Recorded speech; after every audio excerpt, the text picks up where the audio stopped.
মহান আল্লাহ রব্বুল আলামিনের দরবারে আলিশানে লাখ কোটি শুকরিয়া আদায় করছি যে মহান মুনিব মুসলিম উম্মার এই অধপতনের সময়ে হাজারো প্রতিকূলতাকে উপেক্ষা করে শত সহস্র বাধাকে পেরিয়ে নবী করিম সাল্লাল্লাহু আলাইহি ওয়াসাল্লামের ভাষায় বেহেশতের বাগানের মধ্যে উলামায়ে কেরামের মাজলিসে কোরআন হাদিসের মাহফিলে আমাদেরকে যথাসময়ে উপস্থিত হয়ে কোরআন সুন্নাহ থেকে আলোচনা করার, আলোচনা শোনার সুযোগ করে দিয়েছেন। এজন্য আপনারা খুশি না বেজার? খুশি। কম না বেশি? বেশি। উচ্ছ্বসিত কণ্ঠে খুশি মনে মন প্রাণ উজাড় করে আল্লাহ পাকের শেখানো ভাষায় শুকরিয়া আদায় করছি। জবান ছেড়ে দিয়ে সকলে একযোগে বলছি আলহামদুলিল্লাহ। রব্বানা লাকাল হামদ হামদান কাসীরা طيبا مباركا فيه ربنا لك الحمد كما ينبغي لجلال وجهك وعظيم سلطانك। আল্লাহ রব্বুল আলামিন আজকে তাফসীরুল কুরআন মাহফিলকে কবুল করুন। আমিন। তারুণ্যের আলো যুব সংগঠনকে আল্লাহ রব্বুল আলামিন কবুল করে নিন। এই সংগঠনের সভাপতি, সেক্রেটারি, কোষাধ্যক্ষ, সদস্যবৃন্দ, মুহিব্বির, মুতাআল্লিকিন, সংশ্লিষ্ট ব্যক্তিবর্গ সকলকে আল্লাহ তাআলা মাফ করে দিন। আমিন।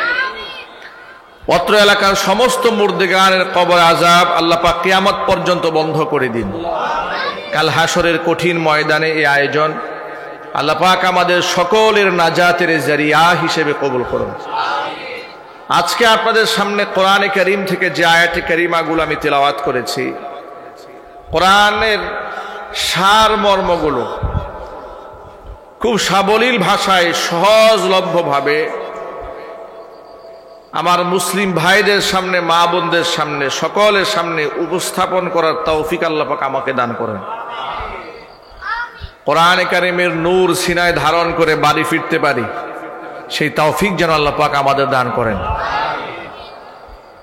কোরআনে কারীম একমাত্র কিতাব, যে কিতাব এরকম মাইক লাগিয়ে লাইটিং করে সরাসরি লাইভ করে এর প্রত্যেকটি আয়াত নিয়ে তরজমা, ব্যাখ্যা, বিশ্লেষণ, তাফসীর গোটা বিশ্ববাসীর সামনে উপস্থাপন করা যায় বুক ফুলিয়ে মাথা উঁচি।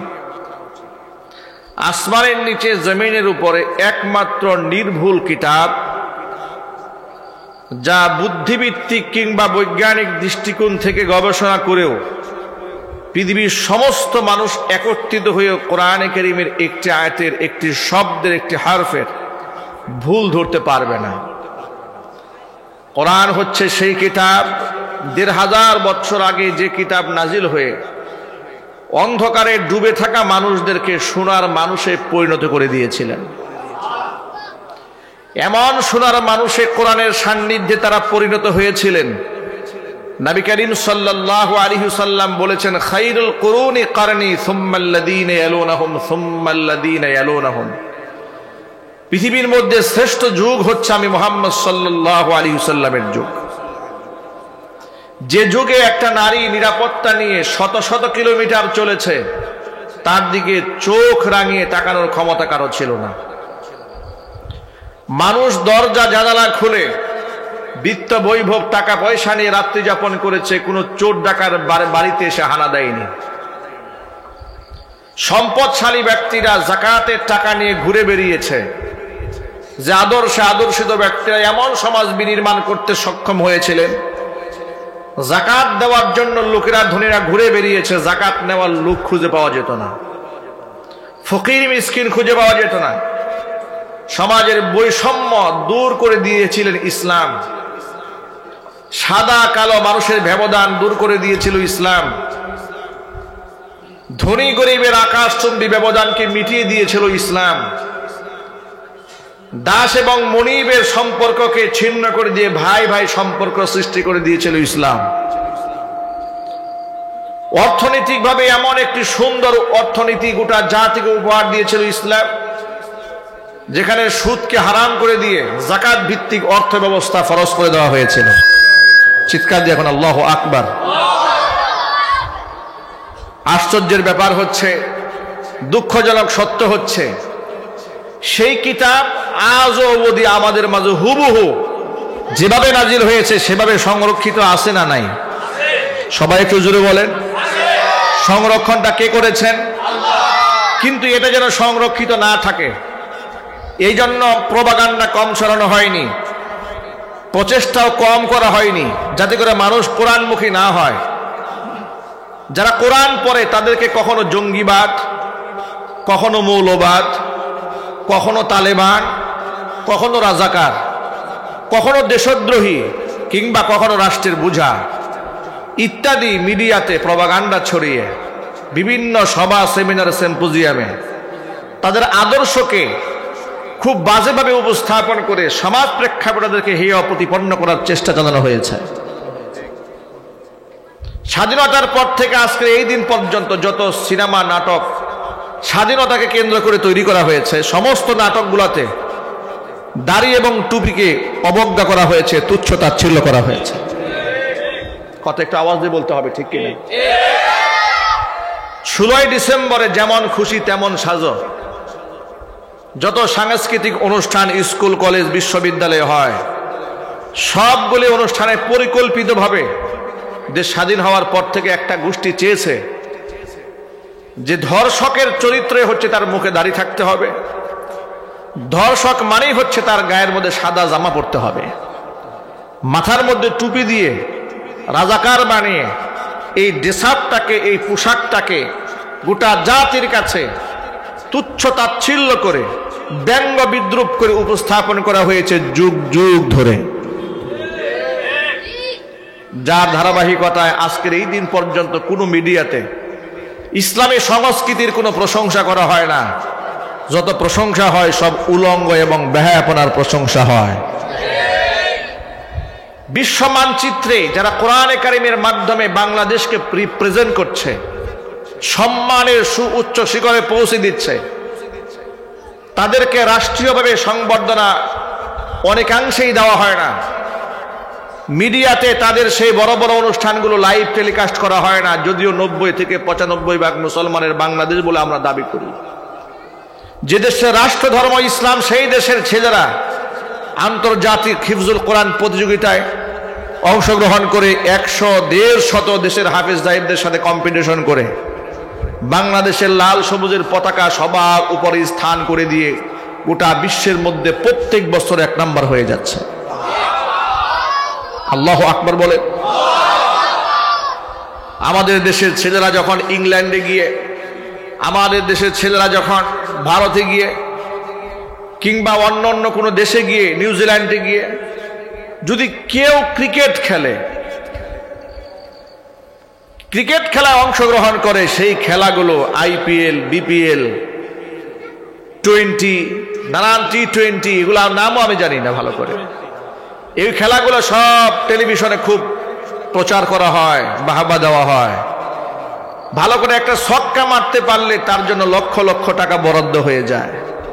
ভালো একটা ম্যাচ খেলতে পারলে তার জন্য ঢাকা শহরে ফ্ল্যাট, গাড়ি, বাড়ি বরাদ্দ হয়ে যায়।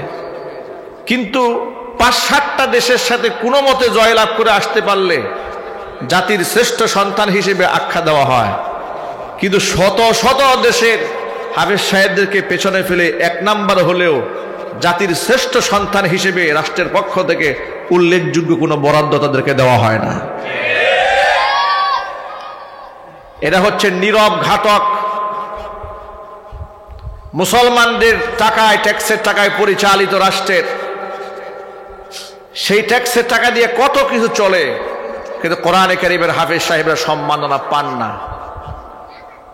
ব্যক্তি বিশেষ কোনো ব্যক্তিকে নামকা ওয়াস্তে কিছু সংবর্ধনা দেওয়া হয়, আনুষ্ঠানিকতা সামান্য কিছু করা হয়,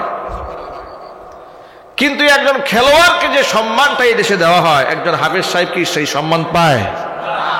এটা জোর আওয়াজে বলতে হবে, পায় না।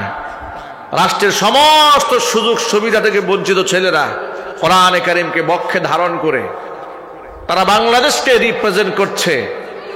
যে মধ্যপ্রাচ্যে বাংলাদেশের শ্রমিকদের সংখ্যা সবচাইতে বেশি, সেই মধ্যপ্রাচ্যে বাংলাদেশের নাম কোরআনে কারিমের হাফেজ সাহেবরাই সব সময় মাথা উঁচু করে এই বাংলাদেশের নামটা তারা তুলে ধরেছে। কথা বলতে হবে, ঠিক কিনা? আমার ভাইয়েরা, আল্লাহ রাব্বুল আলামিন ১৫০০ বছর আগে ঘোষণা করেছেন, ইন্না নাহনু নাযালনা যিকরা ওয়া ইন্না লাহু লাহাফিজুন। নিশ্চয় কোরআন আমি নাজিল করেছি, সংরক্ষণের দায়িত্ব আমি মানুষকে দেইনি, সংরক্ষণের দায়িত্ব আমি নিজ হাতে গ্রহণ করেছি। আল্লাহ কোরআন মাজিদকে সংরক্ষণের দায়িত্ব গ্রহণ করার কারণে পৃথিবীর যে কোনো প্রান্তে আপনি চলে যান, কোরআনে কারীমের একটা আয়াত, একটা হরফের ১৯-২০ আপনি দেখবেন না, পরিবর্তন দেখবেন না। অসংখ্য হাফেজ কোরআন আল্লাহ পাক পৃথিবীতে সৃষ্টি করেছেন, যাদের সিনার মধ্যে আল্লাহ পাক কোরআনে কারীমকে সংরক্ষণ করে রেখে দিয়েছেন। কাগজের পাতায় আল্লাহ কোরআন সংরক্ষণ করেন নাই। কাগজের পাতা এক সময় পুরানো হয়ে যাবে, ছিঁড়ে যেতে পারে, আগুনে পুড়াই দিতে পারে। কাঠের টুকরার মধ্যে করেন নাই, পাথরের মধ্যে শিলালিপিতেও কোরআনে কারীমকে আল্লাহ সংরক্ষণ করেননি। কোরআনে কারীমকে সংরক্ষণ করেছেন অসংখ্য হাফেজ কোরআনের সিনার ভেতরেই। হাফেজ কোরআনের সিনারে এত বেশি মর্যাদা, নবী করিম সাল্লাল্লাহু আলাইহি ওয়াসাল্লাম বলেছেন, আল্লাযী লাইসা ফি জাওফিহি শাইউম মিনাল কুরআনি কাল বাইতিল খারিব। যার অন্তরে কোরআনের কোনো অংশ থাকে না, তার অন্তরে হয়ে যায় বিরান ভূমি। যেখানে অনাবাদ জমি থাকে, বিরান ভূমি থাকে, মানুষের বসবাস যেখানে থাকে না, সেখানে শয়তান বসবাস করে। যার সিনার মধ্যে কোরআন থাকে না, সে যত বড় শিক্ষিত হোক না কেন, তার সিনা হয়ে যায় শয়তানের বাসা।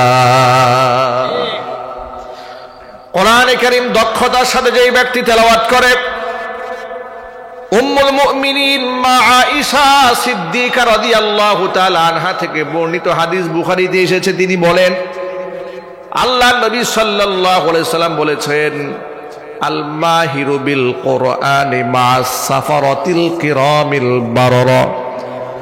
দক্ষতার সাথে বিশুদ্ধভাবে যারা কোরআনে কারীমের তেলাওয়াত করে, তাদের সম্মান মা'আস সাফারাতিল কিরামিল বাররা, নৈকট্যপ্রাপ্ত সম্মানিত ফেরেশতাদের সমতুল্য। আল্লাহু আকবার বলেন। ওয়াল্লাযী ইয়াকরাউল কুরআনা ওয়া ইয়াতাআতাউ। আর যে ব্যক্তি কোরআন পড়ে কিন্তু বিশুদ্ধভাবে পড়তে পারে না, কিন্তু তেলাওয়াত করে, চেষ্টা করে, ইয়াতাআতাউ মানে ঠেকে ঠেকে পড়ে, কিন্তু হাল ছাড়ে না, কষ্ট করে পড়ে। যে ব্যক্তি কষ্ট করে আমি আল্লাহ পাকের কোরআনে কারীম তেলাওয়াত করেছে, নবী করিম সাল্লাল্লাহু আলাইহি সাল্লামের মাধ্যমে আল্লাহ জানিয়ে দিয়েছেন, যারা ঠেকে ঠেকে ধাক্কায় ধাক্কায় কোরআন পড়ে কিন্তু হাল ছাড়ে না, ওয়া হুয়া আলাইহি শাকুন, এটা তার জন্য কষ্ট হয়, তারপরেও পড়ে, ফালাহু আজরান, নবীজি বলেছেন তার জন্য আল্লাহ পাক তার আমল নামার মধ্যে আল্লাহ পাক দ্বিগুণ সওয়াব লিখে দেন।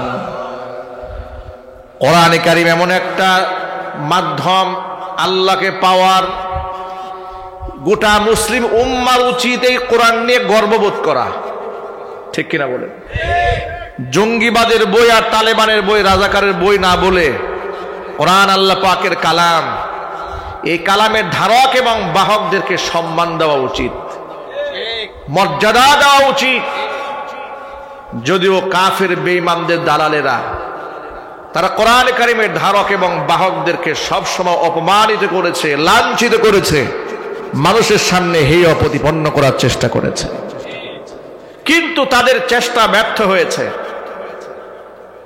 বর্তমান বিশ্ব প্রেক্ষাপটে আপনি দেখুন, হক্কানি যত আলেম ওলামাদেরকে মানুষ অকথ্য ভাষায় গালিগালাজ করেছে, তাদেরকে তুচ্ছ তাচ্ছিল্য করেছে, ব্যঙ্গ এবং বিদ্রুপ করেছে। যে আলেমের বিরুদ্ধে ষড়যন্ত্র যত বেশি হয়েছে, সে আলেমের প্রতি মানুষের মহাব্বত আল্লাহ পাক তত বেশি তৈরি করে দিয়েছেন। যিনি যত বেশি মজলুম হয়েছেন, তিনি তত বেশি মাকবুল হয়েছেন। ঠিক কিনা বলেন? যিনি যত বেশি মাজলুম হয়েছেন তিনি তত বেশি মাকবুল হয়েছেন। কোরআনে কারিমের পাখি 55 বছর কোরআনের তাফসীর করেছে এই মাটিরই সন্তান। কত সমালোচনা, কত মিথ্যাচার, কত অপবাদ পত্র পত্রিকা মিডিয়াতে ছেয়ে ফেলা হলো। এত বড় ক্রিমিনাল তাদের দৃষ্টিতে, এত বড় অপরাধী, এত বড় জঘন্য ব্যক্তি তাদের দৃষ্টিতে, এত বড় পাপিষ্ঠ ব্যক্তি তাদের দৃষ্টিতে। জমিন থেকে আল্লাহ পাক তার এই বান্দাকে যখন উঠায় নিলেন, সাধারণ মানুষের আবেগ এবং অনুভূতিটা এমন হয়েছিল, আসমান সাক্ষী, জমিন সাক্ষী। কোন কাফের বেঈমান যখন মারা যায়, কোরআন বলেছে ফামা বাকাতা আলাইহিমুস সামাওয়াতু ওয়াল আরদ, আসমান জমিন তাদের জন্য কাঁদে না। কিন্তু কোরআনে কারিমের এই দায়ী, কোরআনে কারিমের হামেল, জাতির শ্রেষ্ঠ সন্তান, হাজারো অপবাদের বোঝা মাথায় নিয়ে মাজলুম অবস্থায় দুনিয়া থেকে যখন চলে গেলেন, কোটি কোটি মানুষ কেঁদেছে, আত্মচিৎকারে আকাশ জমিন ভারী হয়ে গিয়েছে। এখনো কোনো মানুষ নাই যে চোখের পানিতে অশ্রুসিক্ত হয় নাই। আল্লাহু আকবার বলেন। আমি আমার ভাষায় আগেই বলেছি, যত বেশি মাজলুম তত বেশি মাকবুল। আল্লাহু আকবার বলেন। কয়েকদিন আগে দেখেছেন বাংলাদেশের আরেকজন মাজলুম আলেম কারাগার থেকে বের হলেন। কারাগারের ফটকের সামনে তার মুক্তির কথা শুনে হাজার হাজার মানুষ বিনা নোটিশে দৌড়ে গেছে। সুবহানাল্লাহ বলবেন না? কি প্রয়োজন ছিল যাকে আপনারা লাইভ টেলিকাস্ট করলেন তার চরিত্রকে হনন করার জন্য? আপনারা এত কিছু বললেন যে এই লোকটা খারাপ, এই লোকটা বাজে, এই লোকটা নষ্ট, এই লোকটা দেশদ্রোহী। এত কিছু বলার পরে তার উচিত তো ছিল জাতি তাকে ঘৃণা ভরে প্রত্যাখ্যান করবে। ঠিক কিনা বলেন? কিন্তু প্রত্যাখ্যান না করে জাতি তাকে মাথায় তুলে নিল, মাথার মুকুট বানিয়ে নিল। এর দ্বারা প্রমাণ হলো আপনারা যাকে বেইজ্জত করতে চান, আল্লাহ যদি কাউকে সম্মান দিতে চান, চক্রান্তকারীরা তাকে বেইজ্জত করতে পারে না।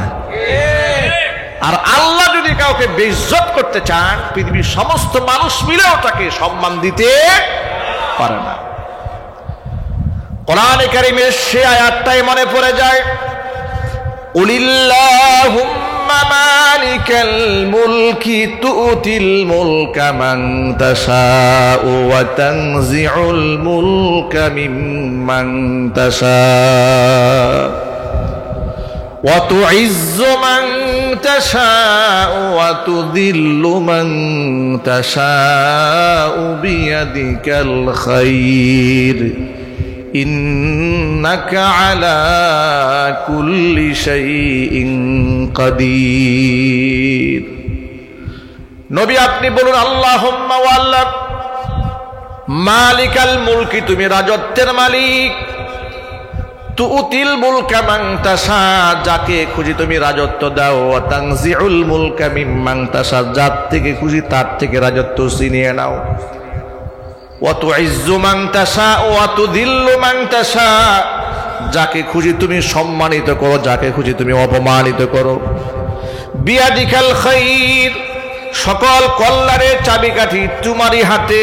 ইন্নাকা আলা কুল্লি শাইইন কাদির, নিশ্চয় তুমি সকল কিছুর উপরে ক্ষমতাবান। সকলে এক বাক্যে জবাব দিয়ে বলুন, সকল কিছুর উপরে ক্ষমতা কার? আল্লাহ। জোরে বলুন, আল্লাহ। সকল কিছুর উপরে ক্ষমতা একমাত্র আল্লাহ। তা গোটা বিশ্ববাসীকে আল্লাহ পাক বহুবার প্রমাণ করে দিয়েছেন। মানুষ যাকে লাঞ্ছিত করতে চেয়েছে, আল্লাহ পাক তাকে সম্মানিত করে দিয়েছে। মানুষ যাকে অপমানিত করতে চেয়েছে, আল্লাহ পাক মানুষের অন্তরে তাদের জন্য মহাব্বত তৈরি করে দিয়েছেন। গোটা মাদ্রাসা শিক্ষা ব্যবস্থা নিয়ে তো সমালোচনা কম হয় নাই। ঠিক কিনা বলেন? কিছুদিন আগে আপনারা দেখেছেন চক্রান্তের নমুনা। দেশের এক দায়িত্বশীল ব্যক্তি মিডিয়ার সামনে অবলীলায় বলে ফেললেন, যত্র তত্র মাদ্রাসা হওয়ার কারণে নাকি প্রাইমারি স্কুলে ছাত্র সংখ্যা দিন দিন কমে যাচ্ছে। আমি সেই সম্মানিত ব্যক্তির প্রতি সম্মান রেখে অত্যন্ত শ্রদ্ধার সাথে কঠিন ভাষায় দ্বিমত করে বলছি, যত্র তত্র মাদ্রাসা হওয়ার কারণে প্রাইমারি স্কুলের প্রতি আসক্তি কমেছে, বিষয়টি কিন্তু তা নয়। আসল কথা হচ্ছে প্রাইমারির মধ্যে সরকারের কোটি কোটি টাকা বরাদ্দ থাকার পরেও সেখান থেকে যে শিক্ষা পাওয়ার কথা ছিল, সন্তানরা শিক্ষা না পাওয়ার কারণে শিক্ষা ব্যবস্থা থেকে গোটা জাতি মুখ ফিরিয়ে নিয়েছে। ঠিক কিনা বলে? আসল কথা হচ্ছে আপনারা যখন সন্তানদেরকে শিক্ষার নামে কুশিক্ষা দিচ্ছেন, আপনারা যখন শিক্ষার নামে সন্তানদেরকে অসভ্য এবং বেয়াদব বানাচ্ছেন, গার্জিয়ানরা তখন যখন দেখতে পেল যে শরীফ থেকে শরীফা, পুরুষ থেকে মহিলা হয়ে যাওয়া এই সমস্ত গল্প, গাঁজাখুরি গল্প বাচ্চাদেরকে শেখানো হচ্ছে। এই গল্প যে লিখেছে সে ডেট এক্সপায়ার গাঁজা খেয়েছে। কথা বলতে হবে, ঠিক কিনা বলে? পুরুষ থেকে হঠাৎ করে নারী হয়ে গেছে, অঙ্গ প্রত্যঙ্গ ঠিক আছে, তাকে নারী হিসেবে মানতে হবে, এই শিক্ষা দেওয়া হচ্ছে বাচ্চাদেরকে। এই গল্প যে লিখেছে সে কি খেয়েছে? চিল্লায় বলে কি খেয়েছে? এই গাঁজাখোরেরা রাষ্ট্রের কর্ণধার হয়ে যাচ্ছে। এই জন্য আলেমরা মজলুম হচ্ছে। যুবকদেরকে ঐক্যবদ্ধ হতে হবে, গাঁজাখোরদের থেকে দেশকে নতুন করে মুক্ত করতে হবে। ওরা গল্প সাজিয়েছে শরীফ থেকে হঠাৎ করে একটা লোক শরীফা হয়ে গেছে। ক্লাসের ছাত্ররা বলছে যে আপনি না পুরুষ ছিলেন, মেয়ে হইলেন কেমনে? সে বলছে আমার যন্ত্রপাতি সব ঠিক আছে, আমি মনে মনে মেয়ে হয়ে গেছি। এটা নাকি আবার আমাকে মানতে হবে, আমার স্কুলে বাচ্চাদেরকে পড়াতে হবে। আফসোস, ওটা বাংলাদেশের জ্ঞানী মানুষ যখন এই বিষয় নিয়ে কথা বলেছে, এমনকি বিশ্ববিদ্যালয়ের শিক্ষকরা যখন কথা বলেছে, এদেশের দায়িত্বশীল আলেমরা যখন কথা বলেছে, এই বিষয় নিয়ে যখন বিতর্ক একেবারে চরম পর্যায়ে উঠেছে, বিষয়টা কি মীমাংসার জন্য দায়িত্বশীল কিছু ব্যক্তিদের কাছে দায়িত্ব দেওয়া হয়েছে। পত্রিকাতে পেলাম তাদের মধ্যে কিছু আলেমও ছিল, তারা নাকি গল্পের মধ্যে কোনো ভুল খুঁজে পায় নাই। আমার খুব জানতে ইচ্ছা করে যে আলেমরা এখানে ভুল খুঁজে পায় না, তাদেরকে একটু ভালো করে চেক দেওয়া উচিত, এরা কি আসলেই শরীফ ছিল নাকি শরীফ থেকে শরীফা হয়ে গেছে। এই সমস্ত শিক্ষা যখন, কুশিক্ষা যখন শিক্ষার নামে ঢোকানো হয়েছে, তখন এই দেশের শিক্ষিত সমাজ, সচেতন নাগরিকরা দেখেছে যে না, আমার সন্তানদেরকে আমরা ডাক্তার বানাতে ইউনিভার্সিটিতে পাঠাই, কলেজে পাঠাই, বিশ্ববিদ্যালয়ে পাঠাই, নাস্তিক হতে তো পাঠাই না। কথা বলেন ঠিক কিনা? ইঞ্জিনিয়ার হতে পাঠায়, ব্যারিস্টার হতে পাঠায়, কিন্তু শাহরিয়ার কবির বানাতে চাই না। লেখক বানাতে চায় কিন্তু কবি শামসুর রহমান তৈরি করতে চাই না। বুদ্ধিজীবী বানাতে চায় কিন্তু শাহরিয়ার কবির মার্কা বুদ্ধিজীবী বানাতে চাই না। চিল্লায় বলে ঠিক কিনা? জাতি তখন ওই শিক্ষা ব্যবস্থা থেকে মুখ ফিরিয়ে নিয়েছে। পক্ষান্তরে নুরানি মাদ্রাসাগুলো জনপ্রিয়তা দিন দিন এমন বেড়েছে, ভাঙা একটা ছাপড়া ঘর করেছে কোথায় সেই গ্রাম অজপাড়া গায়ে। ছাত্র সংকুলান হচ্ছে না, ভিতরে জায়গা দেওয়া যাচ্ছে না, সাইনবোর্ড টানিয়ে দেওয়া হয়েছে যে আমাদের মাদ্রাসায় আর জায়গা সিট বরাদ্দ নেই, খালি নাই। প্রশ্ন হচ্ছে যেখানে এত বরাদ্দ সেখানে ছাত্র নাই, যেখানে কোনো বরাদ্দ নাই সেখানে এত ছাত্র যায় কেন? মৌমাছি সেখানে যায় যেখানে মধু থাকে। তোমরা মধুর পরিবর্তে সেখানে তোমরা বিষ ঢেলে দিয়েছ। এই জন্য জাতি মনে করেছে আমাদের সন্তানরা এখান থেকে মধু পায় না, বিষ খাবে, বিষ খাওয়ারা মরবে, গোটা জাতিকে মেরে ফেলবে। মাদ্রাসার মধ্যে মধু পাওয়া যাচ্ছে, এই জন্য মাদ্রাসার সন্তানদেরকে ঢুকিয়ে দিচ্ছে। আমাদের আন্দোলন খুবই স্পষ্ট, আমাদের বক্তৃতা এবং বার্তা খুব স্পষ্ট। ওরা ইসলামের বিরুদ্ধে, মাদ্রাসার বিরুদ্ধে যত বাজে কথা বলুক না কেন, এই মাদ্রাসা ছিল, আছে, ভবিষ্যতে মাদ্রাসার সংখ্যা দিন দিন আরো বাড়বে। এমন কোন ঘর থাকবে না বাংলার মাটিতে যে ঘর থেকে মাদ্রাসা পড়ুয়া ছাত্র থাকবে না। ইনশাআল্লাহ বলেন, বলেন ইনশাআল্লাহ। উপস্থিত যারা হয়েছেন সকলে নিয়ত করে ফেলেন। চরম বাস্তবতা আপনাকে বুঝতে হবে। বর্তমানে সন্ত্রাস, ইয়াবাখোর, চাঁদাবাজ, মাস্তান, ডাকাত, সন্ত্রাসী, গুন্ডা সমাজের মধ্যে তৈরি হচ্ছে, ঠিক কিনা বলেন? ছোট্ট ছোট্ট বাচ্চারা অস্ত্র নিয়ে ঘুরে, নাম দিয়েছে কিশোর গ্যাং।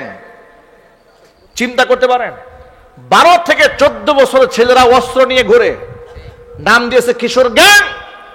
আল্লাহর কসম, মাদ্রাসা পড়ুয়া একটা ছেলেও কিশোর গ্যাংয়ের সদস্য হয় নাই। তোমরা বলো মাদ্রাসায় কি পড়ায়? তাকিয়ে দেখো, আমাদের মাদ্রাসা থেকে আব্দুল কাদের জিলানী তৈরি হয়, তোমাদের প্রতিষ্ঠান থেকে পিচ্চিহান্নার গুন্ডা তৈরি হয়, যার দরুন গার্জিয়ানরা মুখ ফিরিয়ে নিয়েছে। আগামীর বাংলাদেশ ইসলামের বাংলাদেশ ইনশাল্লাহ বলেন। একটু জোরে বলতে হবে তো ইনশাল্লাহ। নাকি আপনারা হতাশ হয়ে গেছেন, নিরাশ হয়ে গেছেন যে এই দেশে আর কাজ হবে না? টুডে অ্যান্ড টুমরো কাজ হবেই হবে ইনশাআল্লাহ। অসংখ্য শহীদদের রক্ত এ মাটি স্পর্শ করেছে, কথা বলে না? অসংখ্য আলেম ওলামার মাজলুম হয়েছে, রক্ত দিয়েছে, জেল খেটেছে, জরিমানা দিয়েছে, বিনিময় তো আছে, বিনিময় আছে। এই মাটিতে কালিমার পতাকা পথ করে উড়বে ইনশাআল্লাহ। এবং সেই পতাকাবাহী শহীদি কাফেলার একজন সদস্য আমি হতে চাই। আপনারা হতে চান? কারা কারা হতে চান? দুহাত দেখতে চায়।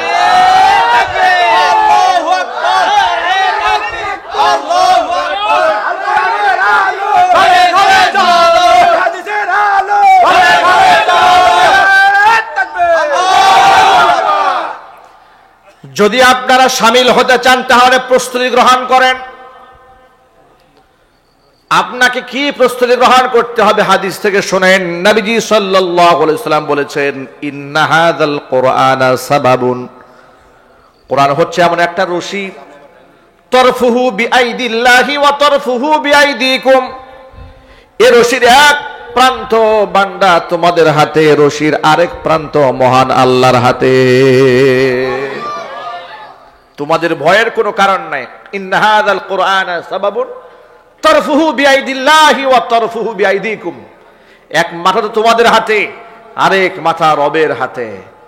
লান তাদিল্লু ওয়া লান তাহলিকু বাদাহু আবাদা, এটাকে যদি খালি মজবুতভাবে ধরে রাখতে পারো, কশিন কালেও তোমরা পদস্খলিত হবে না, কশিন কালেও তোমরা ধ্বংস হবে না, তোমাদেরকে ধ্বংস করে দেবে আমার শক্তি বিনিময় তৈরি হবে না। আল্লাহু আকবার। মুসলমানদেরকে কখনো মিটিয়ে দেওয়া যায় না, ধ্বংস করে দেওয়া যায় না। বাস্তব প্রমাণে একটু গাজার দিকে তাকায় দেখেন, পৃথিবীর পরাশক্তি আমেরিকার সহায়তা নিয়ে, অজস্র গুন্ডাদের সহায়তা নিয়ে, সন্ত্রাসীদের সহায়তা নিয়ে বৃষ্টির মতো গুলি বর্ষণ করছে গাজার মাটিতে। তাদেরকে বলা হলো তোমরা গাজা ছেড়ে চলে যাও। গাজার মুসলমানরা বলে গাজা ছেড়ে চলে যাব না, প্রয়োজনে শহীদ হয়ে আল্লাহর জান্নাতে চলে যাব। যে মুসলমানেরা মৃত্যুকে ভয় করে না, শাহাদাত তামান্না করে, সেই মুসলমানকে কিভাবে পরাজিত করা যায়? যারা মুনাফিক হয় তারা ভীত সন্ত্রস্ত হয়, ইমানদার কোনোদিন ভীত হয় না, তারা সাহসী হয়। ও যুবক ভাইরা আমার, এই জন্য কোরআনে কারিমের ধারক হন, বাহক হন।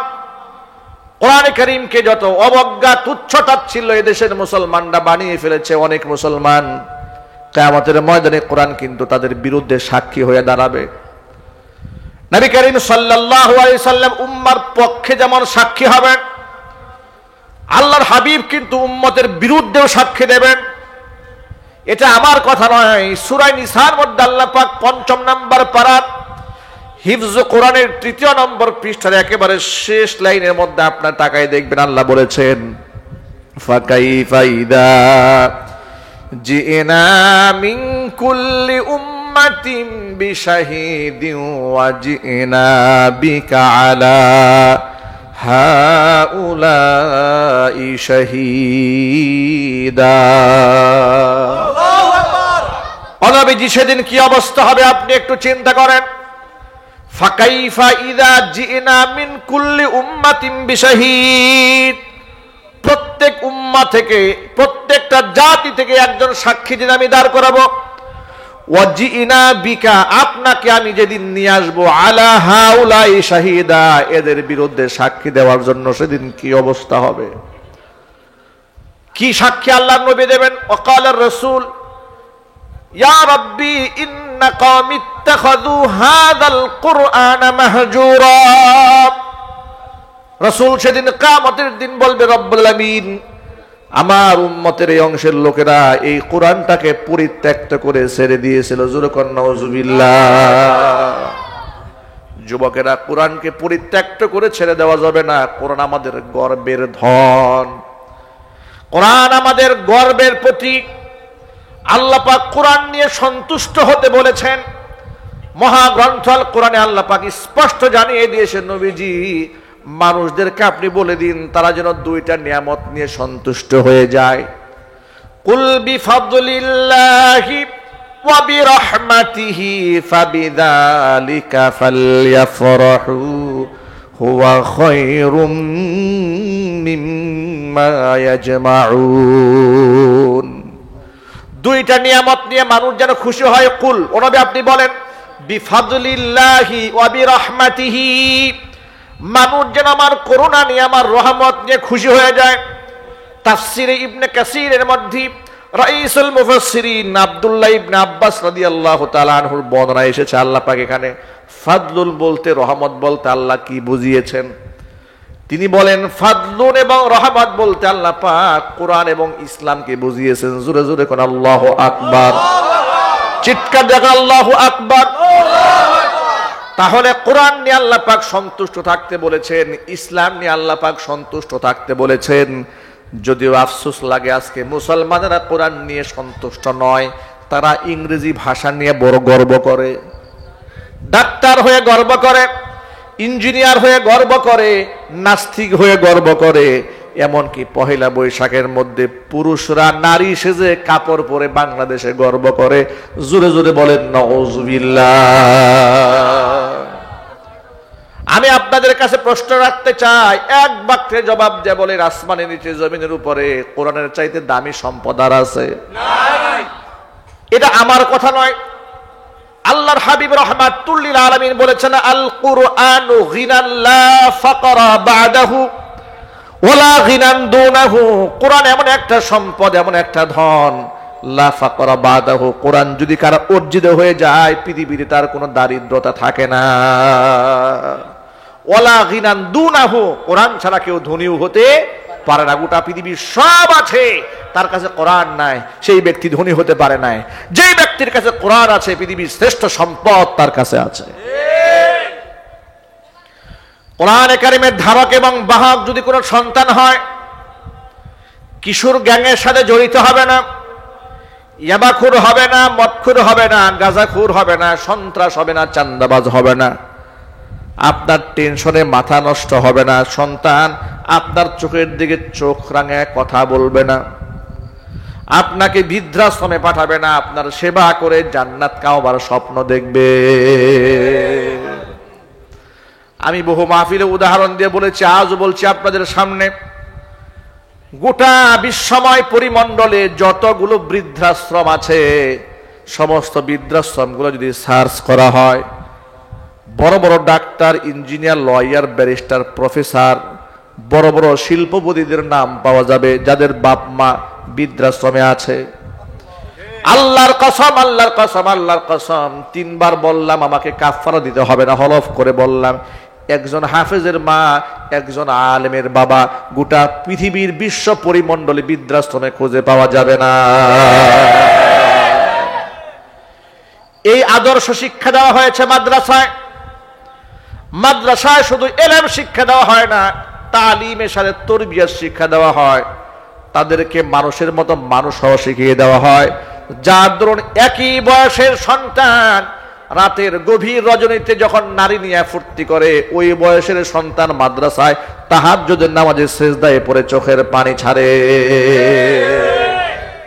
আমি কি ভুল কথা বলছি মনে হচ্ছে? আমি নিজে হিফজ পড়েছি আলহামদুলিল্লাহ। শিশুকালে এ কোরআনে কারীম বক্ষে ধারণ করার সৌভাগ্য আল্লাহ আমাকে দান করেছেন। খুব অল্প বয়সে কোরআনে কারীম হিফজ সম্পন্ন করেছি। সূরা ফাতিহা থেকে নাস পর্যন্ত এক ধারায় 30 পারা কোরআন খতম শুনিয়ে দিয়েছি, মুখস্থ শুনিয়েছি। এটা আমার জীবনের একটা আল্লাহর পক্ষ থেকে বড় নিয়ামত, আলহামদুলিল্লাহ। আমি জানি হিফজখানা পড়তে গেলে কত কষ্ট করতে হয়। আজকে গোটা বিশ্বের হাফেজ সাহেবরা রাত জেগে তাহাজ্জুদের সময় তারা কোরআন পড়ে। আল্লাহু আকবার বলেন। আপনি দেখবেন আপনার যে ছেলেটা মাদ্রাসায় না পড়েছে, তার চলাফেরা, তার লাইফ স্টাইল, তার জীবনটা কেমন যেন অগোছালো হয়ে গেছে।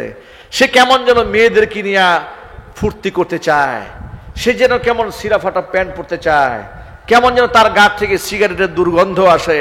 আর মাদ্রাসা পড়ুয়া ছেলেরা আপনার ঘরে এসছে, খুশবুতে আপনার ঘরটা ভরপুর হয়ে গেছে। আল্লাহু আকবার বলে। এই বাস্তবতাকে উপেক্ষা করার কোনো সুযোগ নাই। এই জন্য আমি সকল গার্জিয়ানদেরকে বলি, অনুরোধ করে বলি, ভাইরা মায়েরা, আল্লাহ কোরআনকে অবজ্ঞা করবেন না। কোরআনের বিরাট সম্মান, এটাকে মর্যাদা দিন। কোরআনে কারীম নবী করিম সাল্লাল্লাহু আলাইহি সাল্লামের জীবন্ত মুজিজা। এই কোরআনের সাথে সংশ্লিষ্ট সমস্ত মানুষকে আল্লাহ পাক দুনিয়া এবং আখিরাতে সম্মানিত করবেন। এটা আল্লাহ পাকের ওয়াদা। আল্লাহ কি মিথ্যা ওয়াদা করেন? যদি বলেন মিথ্যা ওয়াদা করেন, আপনি বলবেন হুজুর এটা আল্লাহর ওয়াদা কোথায় আছে? আপনাদেরকে শোনায়, আল্লাহ কোরআন মজিদের মধ্যে বলেন, وَمَن يُؤْتَ الْحِكْمَةَ فَقَدْ أُوتِيَ خَيْرًا كَثِيرًا। যাকে হিকমত দেওয়া হয়েছে, কোরআনের নূর যার সিনার মধ্যে দেওয়া হয়েছে, অসংখ্য কল্যাণ তাকে দান করা হয়েছে। এটা আল্লাহ পাকের এক আয়াতের বক্তব্য। আর এক আয়াতের মধ্যে আল্লাহ পাক বলেন, কুল হাল ইয়াস্তাবিল্লাযীনা ইয়া'লামুনা ওয়াল্লাযীনা লা ইয়া'লামুন ইন্নামা ইয়াতাযাক্কারু উলুল আলবাব। নবীজি আপনি বলেন, যারা জানে আর যারা জানে না, মানে কোরআন সুন্নাহর জ্ঞান যারা লালন করে, ধারণ করে অন্তরে, তারা এবং যারা কোরআন সুন্নাহর জ্ঞান যারা রাখে না, তারা কোনোদিন সমান হতে পারে? আল্লাহ পাক বলছেন না, মোটেও নয়, কোনোদিন তারা সমান হতে পারে না। ইন্নামা ইয়াতাযাক্কারু উলুল আলবাব, উপদেশ একমাত্র জ্ঞানীরাই গ্রহণ করতে পারে। জোরে বলেন সুবহানাল্লাহ। কোরআন মাজিদের অন্য একটা আয়াতের মধ্যে আল্লাহ পাক বলেন, ইয়ারফাইল্লাহুল্লাযীনা আমানু মিনকুম ওয়াল্লাযীনা উতুল ইলমা দারাজাত।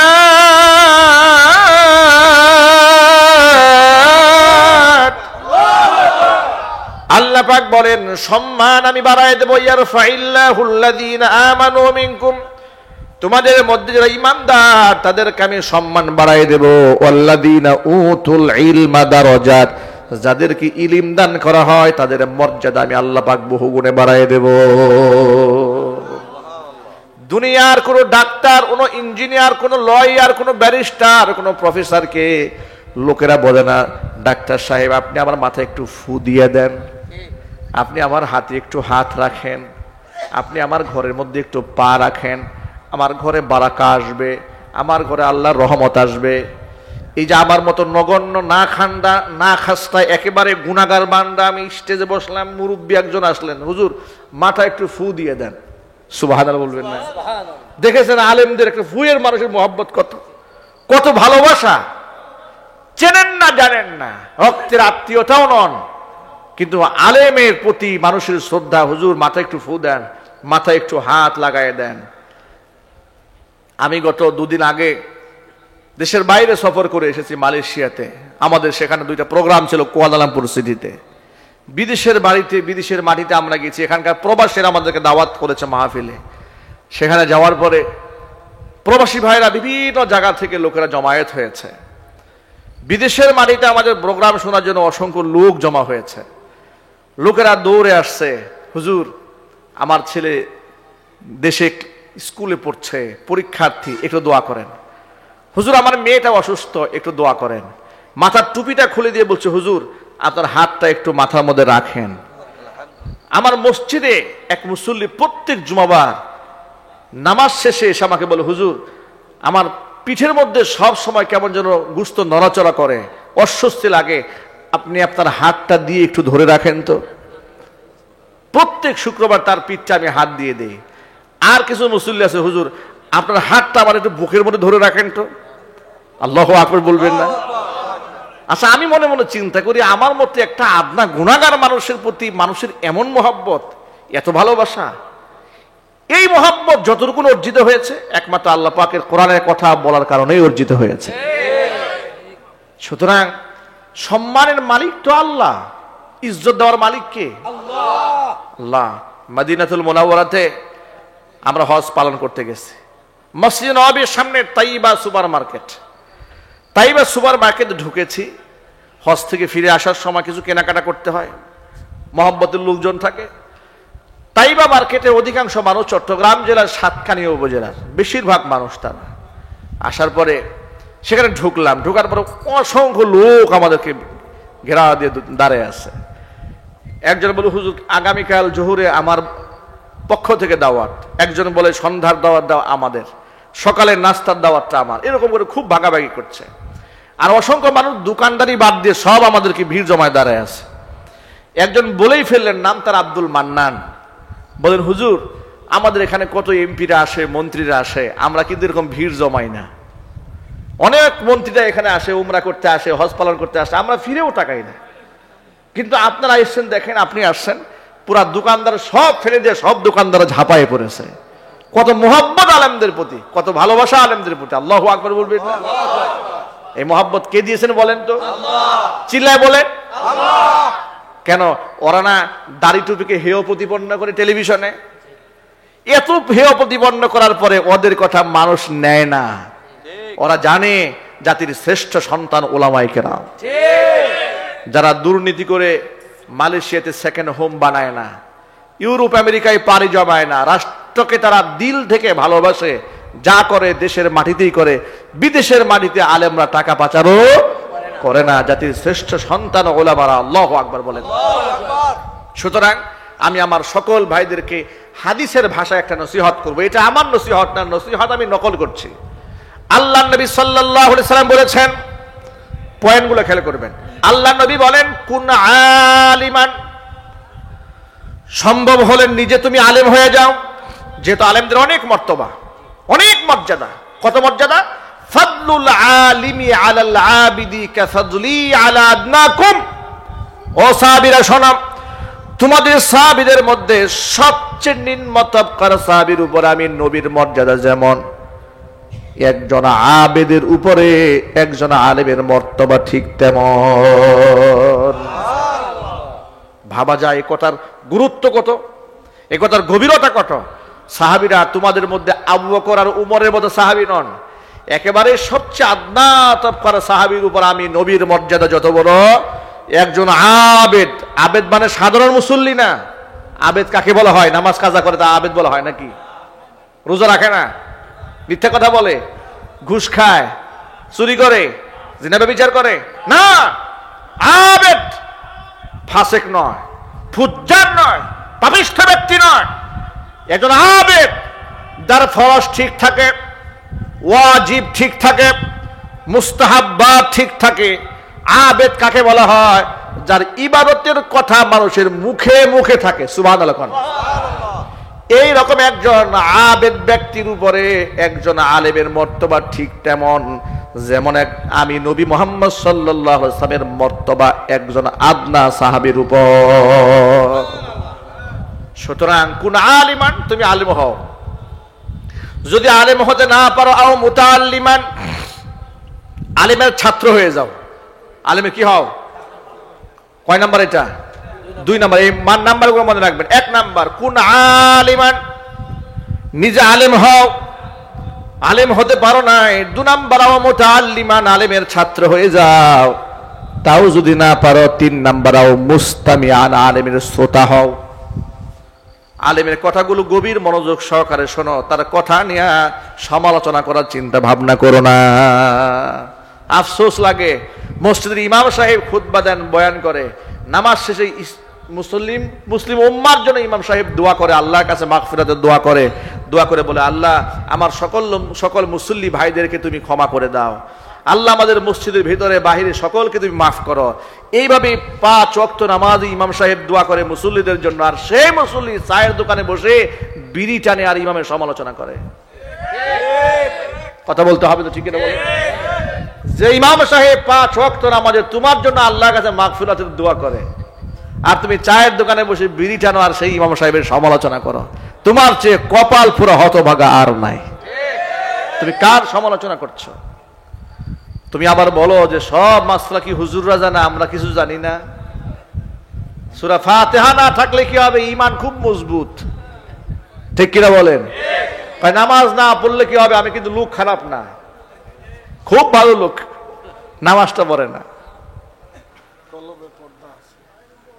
ইমাম সাহেবদের ফতুয়ানের সমালোচনা, তিলাওয়াত নিয়ে সমালোচনা আছে না নাই? কিছুদিন আগে আমার একটা তিলাওয়াত অনলাইনে খুব ভাইরাল হয়েছে, যেখানে আমি হদর তিলাওয়াত করতে গিয়ে একটু স্পিডে মালিক ইয়াউমিদ্দিন একসাথে পড়েছি। সেটা কি? আলহামদুলিল্লাহি রাব্বিল আলামিন আর রহমানির রহিম মালিকি ইয়াউমিদ্দিন। মালিক ইয়াউমিদ্দিন। একজন মন্তব্য লিখেছে, হুজুর আপনার তেলাওয়াতে ভুল হয়েছে। কি ভুল হয়েছে? আপনি মালিক ইয়াউমিদ্দিন কেন বলছেন? এখানে হবে মে মালিক ইয়াউমিদ্দিন।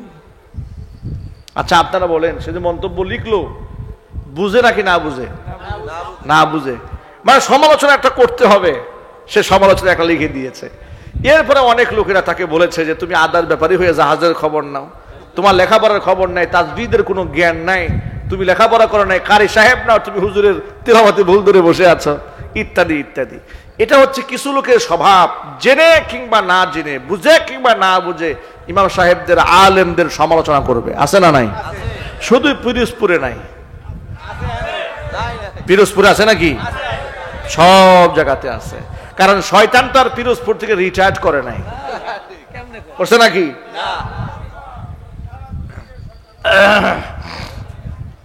সুতরাং প্রিয় ভাইয়েরা আমার, আলেম নিজে হয়ে যাবেন, যদি না পারেন আও মুতাআল্লিম আলেমের ছাত্র হবেন, তাও যদি না পারেন আও মুস্তামিআন আলেমের শ্রোতা হয়ে যান। এখানে বলা হয় নাই আও সামিআন, সামিআন না বলে নবীজি সাল্লাল্লাহু আলাইহি ওয়াসাল্লাম বলেছেন মুস্তামিআন। আরবিতে একটা মূলনীতি আছে, কাসরাতুল মাবানি তাদুল্লু আলা কাসরাতিল মাআনি।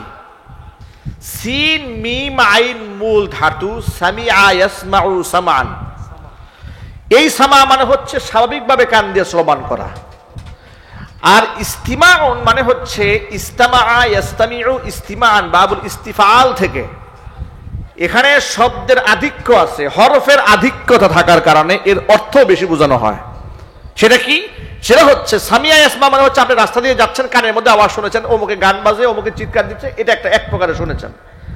আর ইস্তিমা মানে হচ্ছে আপনি মনের কান দিয়া, দিলের কান দিয়ে আপনি কথা শুনেছেন, এটাকে বলা হয় ইস্তেমা। এটা কি বলা হয়? যেমন উদাহরণ দিয়ে বলি, কোরআন শরীফ আল্লাহ পাক বলেন وَإِذَا قُرِئَ الْقُرْآنُ فَاسْتَمِعُوا لَهُ وَأَنصِتُوا لَعَلَّكُمْ تُرْحَمُونَ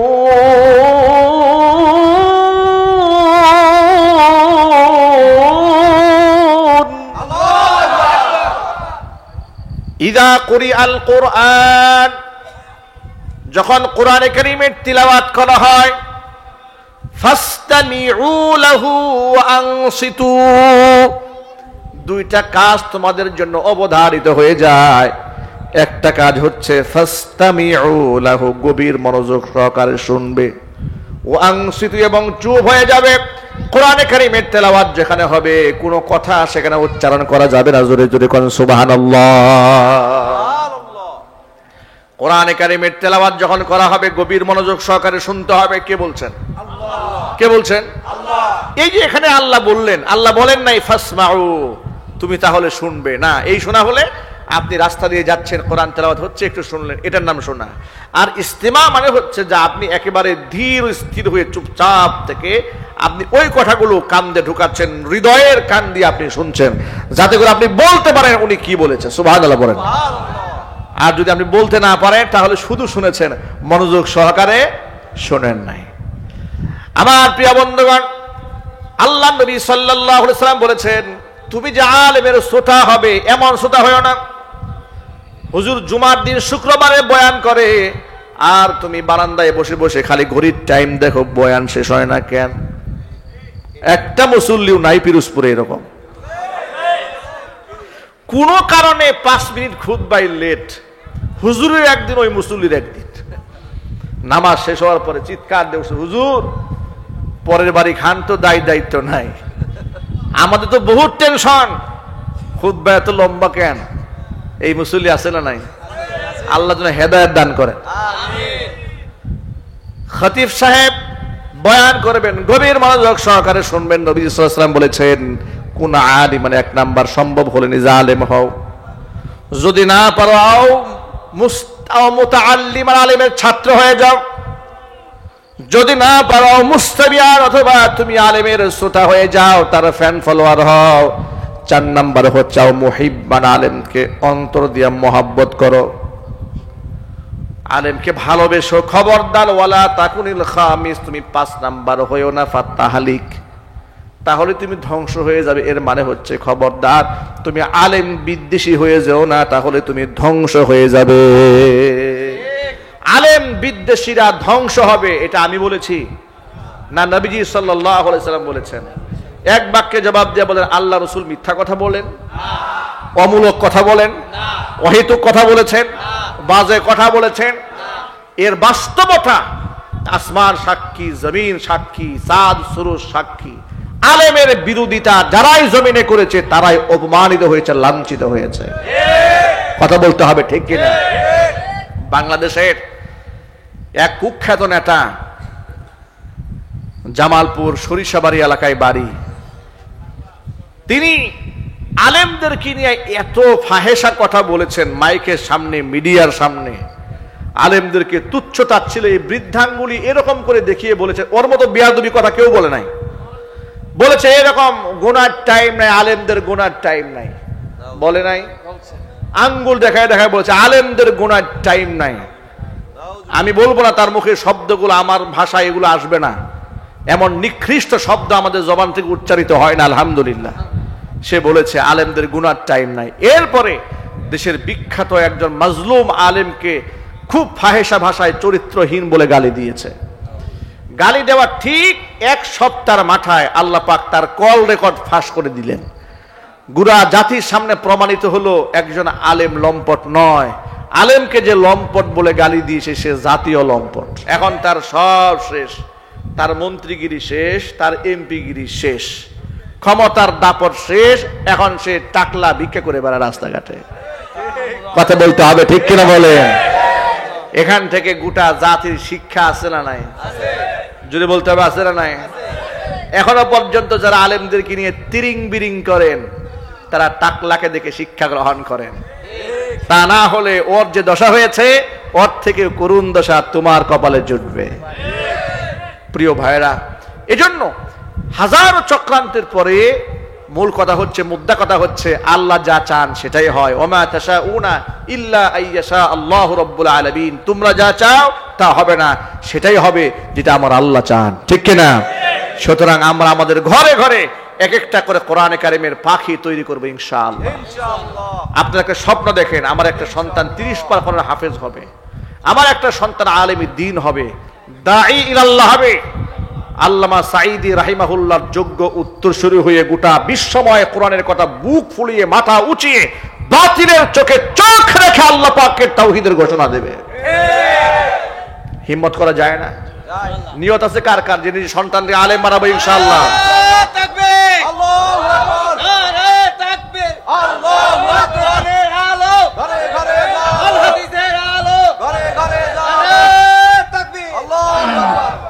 যদি আমরা, এটা হচ্ছে অপসংস্কৃতির আগ্রাসন যারা চালাতে চায় এবং আলেম ওলামা বিদ্বেষী, কোরআন বিদ্বেষী প্রপাগান্ডা যারা ছড়াতে চায়, এদের মুখ্য জবাব হচ্ছে ওরা একদিক থেকে আলেমদের বদনাম বলবে আর আমরা ঘরে ঘরে আলেম তৈরি করব ইনশাআল্লাহ। বলেন ইনশাআল্লাহ। এই পিরোজপুরে তো অসংখ্য আল্লাহর ওলিরা শুয়ে আছেন, ঠিক কিনা বলেন? এই নদীর এপারে, পদ্মার এপারে অসংখ্য হক্কানি আলেম ওলামা আছেন, হক্কানি পীর বুজুর্গ আছেন, আছেন কিনা? আছেন। পীর অলিদের পুণ্যভূমি এই জমিন থেকে অসংখ্য শাহজালাল ইয়ামানি তৈরি হবে, শেখ সাদি তৈরি হবে ইনশাআল্লাহ, হাসান বসরি তৈরি হবে ইনশাআল্লাহ, বলেন না ইনশাআল্লাহ? সেটা আমাদের ঘরে থেকেই হবে ইনশাআল্লাহ। এই জন্য আমাদের সমস্ত সন্তানদেরকে আমরা মাদ্রাসায় পড়াবো ইনশাআল্লাহ। এই যে কমিটির ছেলেরা এখানে উপস্থিত হয়েছে, অল্প বয়সের ছেলেরা, একবার ইয়াং জেনারেশন, কোরআন কারীমের তাফসীর তারা করেছেন।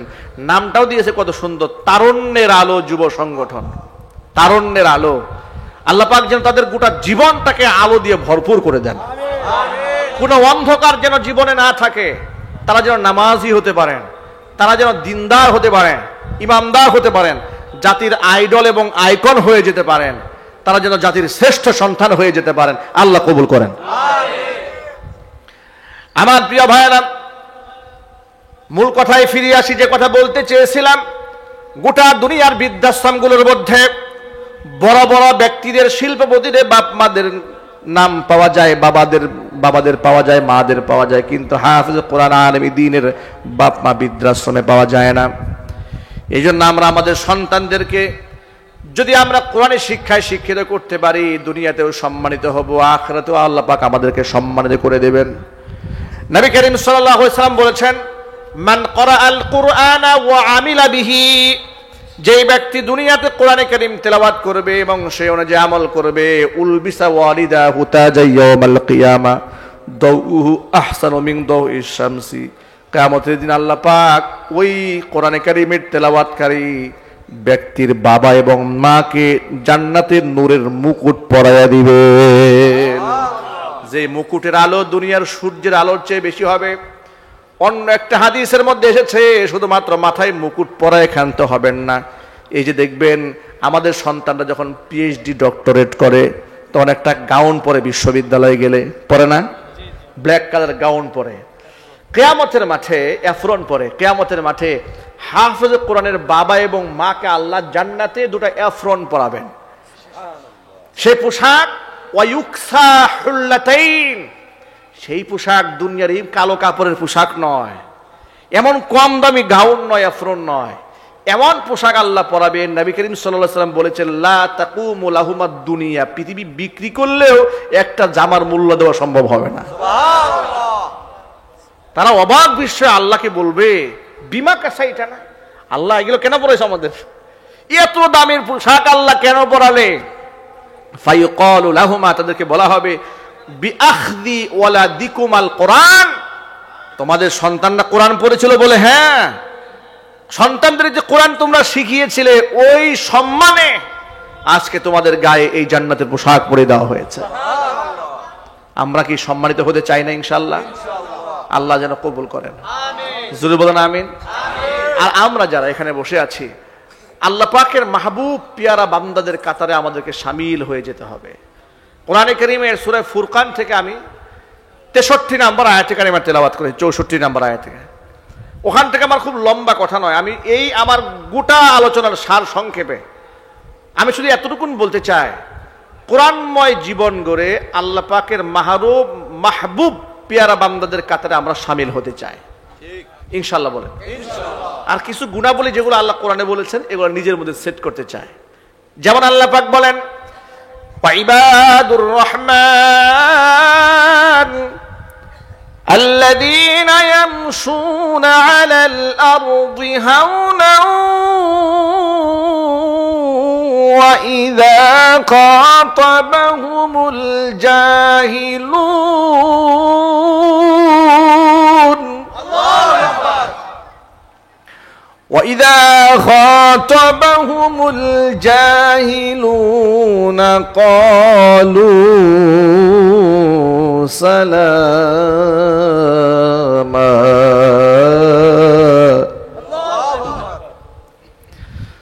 وَالَّذِينَ يَبِيتُونَ لِرَبِّهِمْ سُجَّدًا وَقِيَامًا.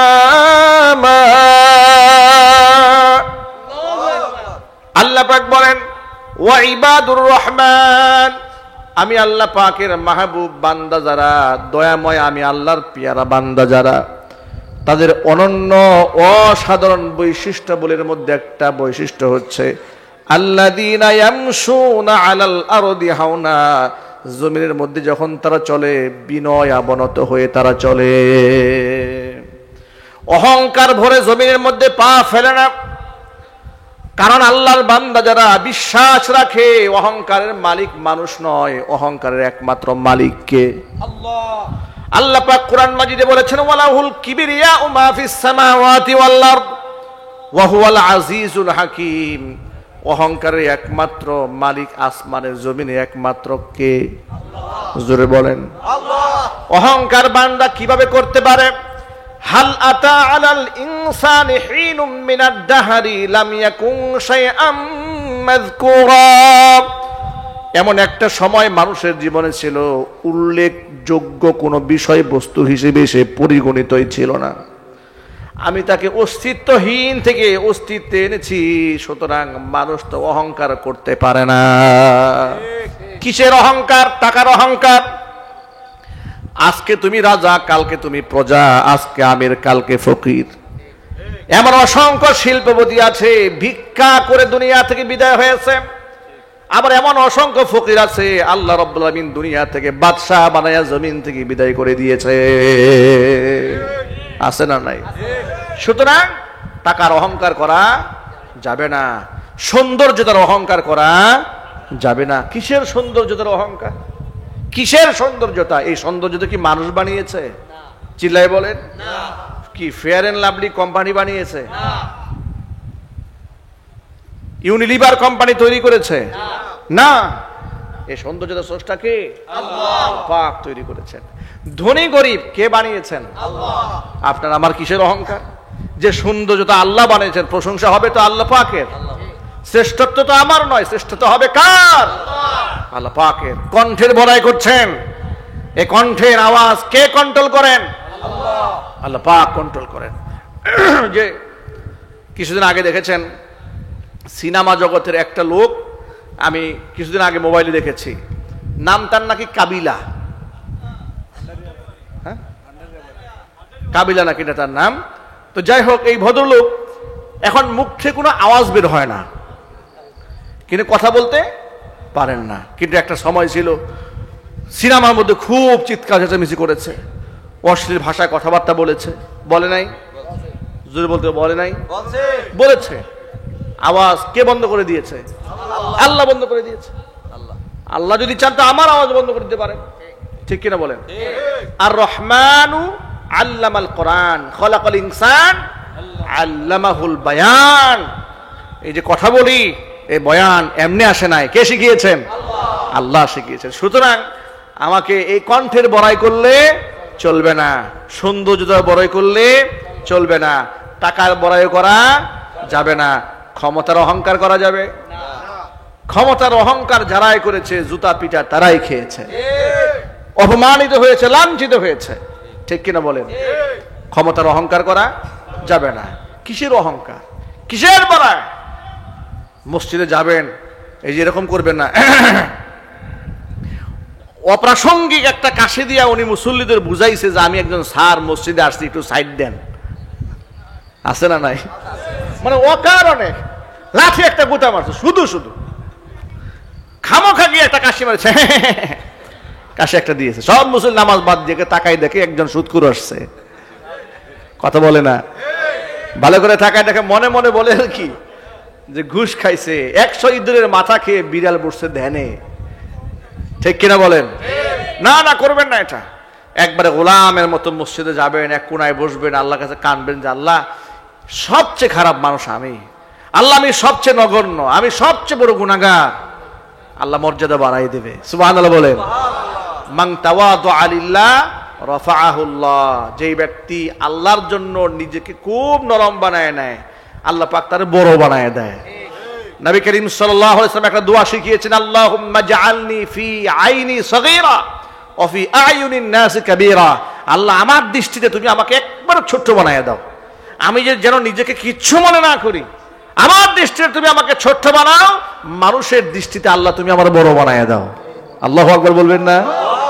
নিজের দৃষ্টিতে নিজেকে ছোট বানালে সমস্যা আছে না? সমস্যা নাই, আল্লাহ মর্যাদা বাড়াই দেবে। কিন্তু নিজেকে কোনো অহংকার করে মাথা উঁচা করবেন না। আল্লাহ যেন কথাগুলো বুঝার তৌফিক দান করে। অহংকারের আলামত হচ্ছে গরিবকে সালাম দিতে মনে চায় না। অহংকারের আলামত হচ্ছে অধস্তন ব্যক্তিদেরকে সালাম দিতে মনে চায় না। মনে তো চাই না, উল্টা সালাম দিলে ভালো করে উত্তরটাও নেয় না। বলে আসসালামু আলাইকুম ওয়া রাহমাতুল্লাহ, উনি বলে ঠিক কিনা বলেন? আবার আর চেহারার দিকে তাকায় কথা বলে না, আরেক দিকে তাকায় কথা বলে। এগুলো কিসের আলামত? অহংকারের আলামত। যে ব্যক্তি অহংকার করেছে, হাদিসে কুদসির মধ্যে আল্লাহ পাক বলেন আল কিবরিয়াউ রিদাই ওয়াল আজমাতু ইজারি, অহংকার হচ্ছে আমার গায়ের চাদর, আর বরত্ব হচ্ছে আমি আল্লাহর পরনের লুঙ্গি। আপনারা বলেন তো, আল্লাহ কি চাদর গায়ে দেয়? আল্লাহ লুঙ্গি পরে? তাহলে আল্লাহ পাক কেন বললেন অহংকার আমার গায়ের চাদর, বরত্ব আমার পরনের লুঙ্গি কেন বললেন? মুহাদ্দিসিনে কেরাম হাদিসের ব্যাখ্যার মধ্যে লিখেছেন আল্লাহ পাক অহংকারকে নিজের গায়ের চাদর আর বরত্বকে নিজের পরনের লুঙ্গির সাথে তুলনা কেন করলেন? আবার আল্লাহ পাক বললেন ফামান নাযাআনি আহাদাম মিনহুমা কাযাফতুহু ফিন্নার, এই দুটার একটা নিয়েও যদি কোনো ব্যক্তি টানাটানি করে আমি ওকে জাহান্নামে নিক্ষেপ করব। কোনো ব্যক্তিকে যদি আপনি অপমানিত করেন, কষ্ট দেন, ডাকান্বিত করেন, টাকা মেরে দিয়েছেন, সে কষ্ট পেয়েছে, তার বিরুদ্ধে গালিগালাজ করেছে, কষ্ট পেয়েছে, আপনি বাপ মা তুলে গালি দিয়েছেন, তাও কষ্ট পেয়েছে। কিন্তু সকল কষ্টের সবচেয়ে বড় কষ্ট হচ্ছে আপনি তার জামা কাপড় টেনে ছিঁড়ে ফেলে দিয়েছেন। এর চেয়ে বড় অপমান, এর চেয়ে বড় লাঞ্ছনা আর কিছু হতে পারে? হতে পারে না। আল্লাহ সুবহানাহু ওয়া তাআলা বুঝালেন অহংকার করলে সে যেন আমার সামান্য সম্মান ধরে টান দেয় না, আমার পরনের লুঙ্গি ধরে টান দিয়েছে। যে নিজেরা খুব বড় মনে করে যে আমার চেয়ে বড় কেউ নাই, এরকম যারা মনে করে আল্লাহ পাক বলেন ও আমার লুঙ্গি ধরে টান দিয়েছে, এতটুকু বেইজ্জত সে আমাকে করেছে, সুতরাং কাযাফতুহু ফিন্নার, আমি ওকে জাহান্নামে নিক্ষেপ করব। নাউজুবিল্লাহ পড়েন। আমরা আল্লাহ পাকের বান্দা যারা, আমরা বিশ্বাস করি অহংকারের মালিক আমি নই, আমি সবচেয়ে খারাপ, আমি সবচেয়ে দুর্বল, অহংকারের একমাত্র মালিক কে? আল্লাহ। এটা মাহবুব বান্দারের এক নাম্বার বৈশিষ্ট্য। দুই নাম্বার হচ্ছে ওয়াইদা খাতাবাহুমুল জাহিলুনা ক্বালু সালামা, আর যে ব্যক্তি মূর্খ মানুষ আল্লাহর বান্দাদের সাথে তর্কে জড়িয়ে যাওয়ার জন্য যদি অমূলক কোনো কথাবার্তা বলেন, তাহলে আল্লাহর পেয়ারা বান্দারা বিতর্কেও জড়াবে না, বাজে কথাও বলবে না। আল্লাহ পাক এই সমস্ত গুণাবলী আমাদের মধ্যে আনার তৌফিক দান করেন। জোরে বলেন আমিন। তিন নাম্বার হচ্ছে ওয়াল্লাযীনা ইয়াবিতুনা লিরাব্বিহিম সুজদাও ওয়া কিয়ামা, আর যারা রাতের বেলায় রবের সামনে রুকু করে সেজদা করে তাহাজ্জুদের নামাজে রাত কাটিয়ে দেয়। 5 ওয়াক্ত নামাজের সাথে সাথে আমরা গভীর রাতে মহান মনিবের সামনে সেজদায় পড়ে থাকার অভ্যস্ত করব নিজেদেরকে ইনশাআল্লাহ। বলেন ইনশাআল্লাহ। আল্লাহ যেন কবুল করেন, মঞ্জুর করেন। এই সংক্ষিপ্ত পরিসরে অনেক লম্বা পথ এবং পেরিয়ে আপনাদের মাঝে এসেছি। আমি মাত্র গত রাত্রেই আগের রাতে বিদেশ থেকে লম্বা সফর শেষ করে আসছি, শারীরিকভাবে একটু ক্লান্ত। এরপরেও আজকে অনেক লম্বা পথ পেরিয়ে কোনো প্রকার বিশ্রাম না নিয়ে সরাসরি একদম স্টেজে উঠেছি। এই ক্লান্ত শরীরে এতক্ষণ পর্যন্ত আপনাদের সামনে যে কথাগুলো বলেছি, আল্লাহ পাক সবার আগে আমাকে, এরপর আমার ভাইদেরকে, আমার মা বোনদেরকে সকলকে আমল করার তৌফিক দান করেন। আগামীকালকেও আপনারা আসবেন। আগামীকাল মাহফিলের শেষ দিন। আমার অত্যন্ত পছন্দের প্রিয় ভাই, ঘনিষ্ঠ বন্ধু আমার মাওলানা কারি আব্দুল্লাহ আল আমিন হাফিজাহুল্লাহ, তিনি আসবেন ইনশাআল্লাহ। আপনারা সেই মাহফিলে অংশগ্রহণ করবেন।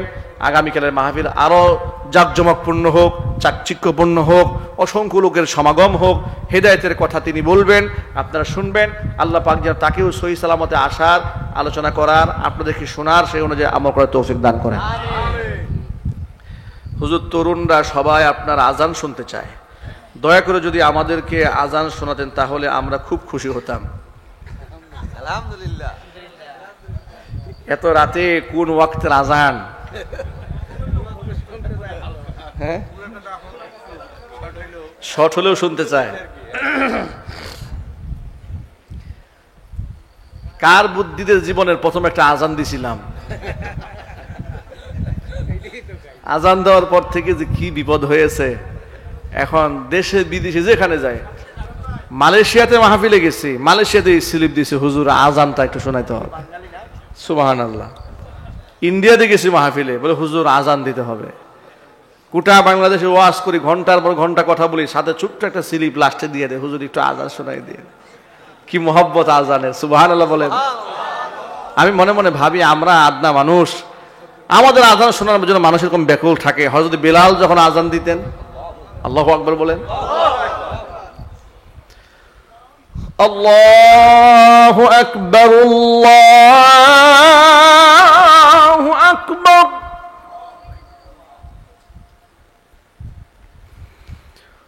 আল্লাহু আকবার,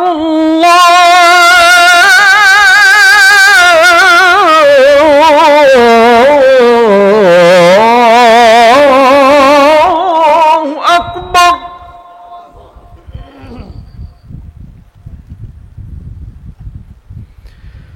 আশহাদু আল্লা ইলাহা ইল্লাল্লাহ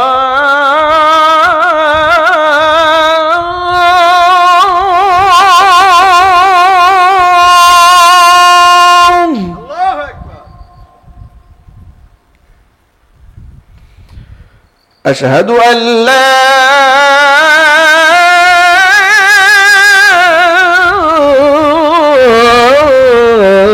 إله إلا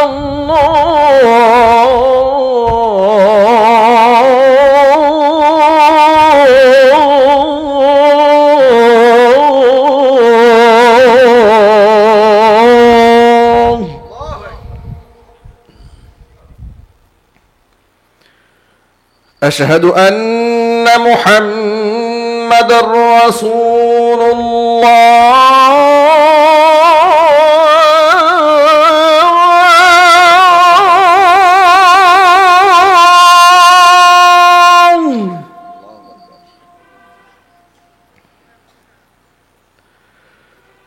أشهد أن محمد رسول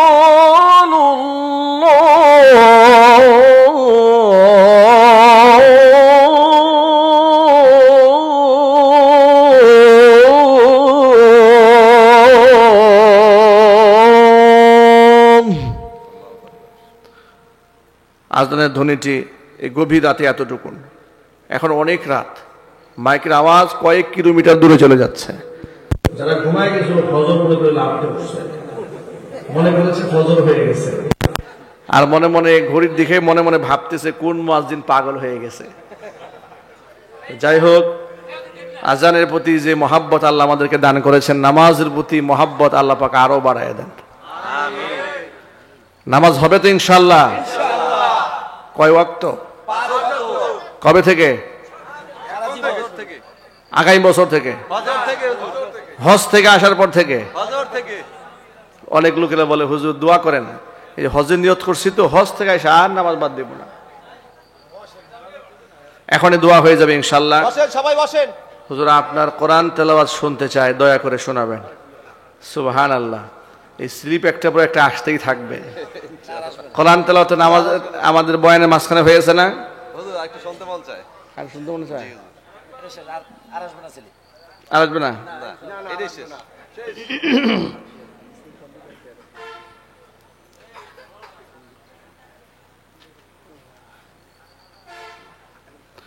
আপনাদেরকে একটু হজর তেলাওয়াত শোনায়। أعوذ بالله من الشيطان الرجيم. بسم الله الرحمن الرحيم.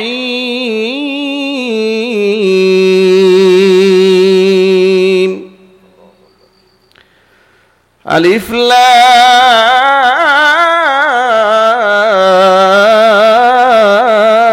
لام را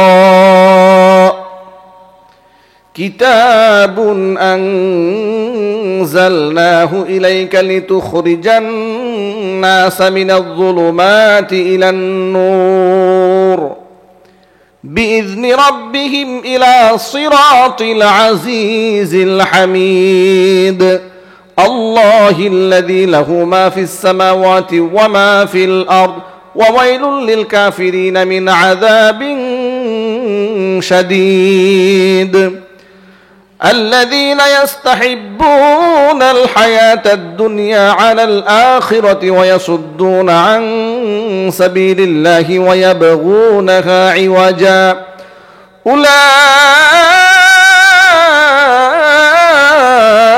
أولئك في ضلال بعيد وما أرسلنا من رسول إلا بلسان قومه ليبين لهم فيضل الله من يشاء ويهدي من يشاء وهو العزيز الحكيم ولقد أرسلنا موسى بآياتنا أن أخرج قومك من الظلمات إلى النور وذكرهم بأيام الله إن في ذلك لآيات لكل صبار شكور صدق الله العلي العظيم الله أكبر কোরআন তেলাওয়াতের প্রতি মহব্বত আল্লাহ আমাদেরকে আরো বাড়িয়ে দেন আমিন বেশি বেশি কোরআনে কারীমের তেলাওয়াত করার তৌফিক আল্লাহ পাক আমাদেরকে দান করেন আমিন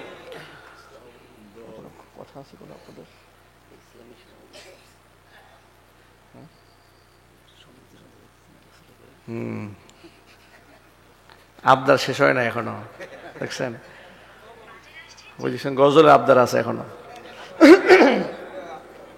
আমি জানি একটা আবদার আসবে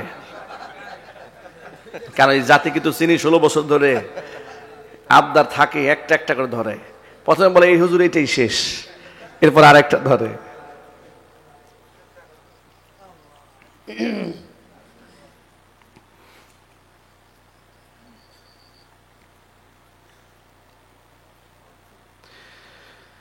পৃথিবী না জানুক আমি তো জানি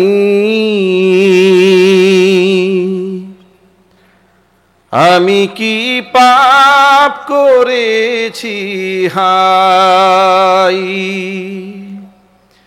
পৃথিবী না জানুক আমি তো জানি